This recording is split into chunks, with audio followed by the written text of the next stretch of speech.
by a rabbi and a priest. You know, that the early Muslims were desert nomads. They weren't bad people. They were just ignorant. They didn't know how to read or write. And they had a religion greater than ours, and they had a God greater than ours, but they didn't have a book greater than ours because they were illiterate. So how do you create a book greater than the Old Testament and greater than the New Testament if nobody knows how to read or write? Well, what you do is you kidnap a rabbi and a priest who know the New Testament and Old Testament, and you put them to work for you. You promise them their freedom when they complete their work, and then you kill them. So the rabbi and the priest were killed. I knew the names of the rabbi and the priest. And this Catholic couple said that I was the first person in 50 years to talk about this because they read about this. They read this 50 years ago in a Catholic book written in 1912 by a Catholic priest from India. And so here you have, they gave this to me as a gift. Here you have the names of the rabbi and the priest who wrote the Quran.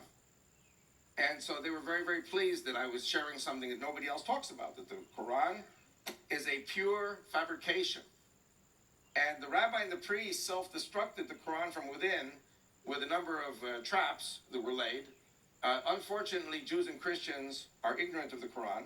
So if you went to seminary, or if you know the New Testament and you know the Old Testament and you know the Talmud, you see the fingerprint of the rabbi and the priest.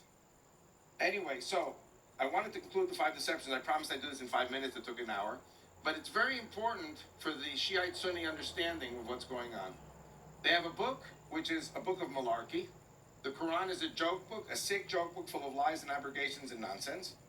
The rabbi, the priest, self-destructed the book on purpose. They finally had the last laugh.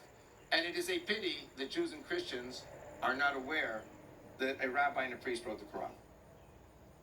Again, I'm telling you, just as with the phylacteries, there are things that if Jews and Christians knew them, we would be so much better off for it. Okay? The Quran is a book written by a rabbi and a priest, and it is self-destructed by the rabbi and priest. Jesus Christ of Islam is the opposite of Jesus Christ of Christianity. Allah is the devil, therefore Allah is the opposite of God. They don't have a religion of love and peace, they have a psychosis of war and hatred. So those are the 5 deceptions. Now, 6th deception, how many people heard of the word taqiyya? Taqiyya means you are allowed and you are commanded by the Prophet and by Allah to lie. How many people have heard that one? You see, the taqiyya means, do you remember I said earlier that the 2 most important commandments in the whole Bible for the Jew and the Christian are love the Lord thy God, love thy fellow as thyself. And these 2 commandments are not in the Quran. How many people heard of the 10 commandments? They're not in the Quran either.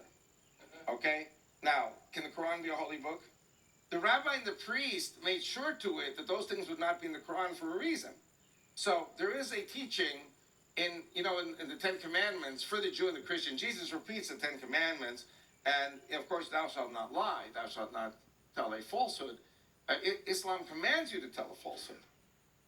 If you're going to fight the enemy, part of the art of deception is telling falsehoods.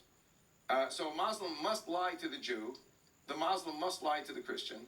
The Muslim must lie to the Hindu and the Buddhist. And, of course, the Sunni and the Shiite must lie to each other.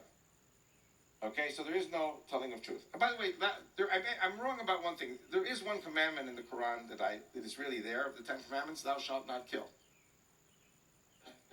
It says, thou shalt not kill any man whom Allah has not deemed that you should kill, except for a just cause. Only a rabbi could write something like that. And nobody picks up on these things. So you can kill for Allah, you can lie for Allah. By the way, remember, thou shalt not covet thy neighbor's wife. Thou shalt not covet thy neighbor's property. Commandments 9 and 10. What does it say in the Quran? It says, Muslim believer, you see the Jewish woman, kill the husband, take the wife.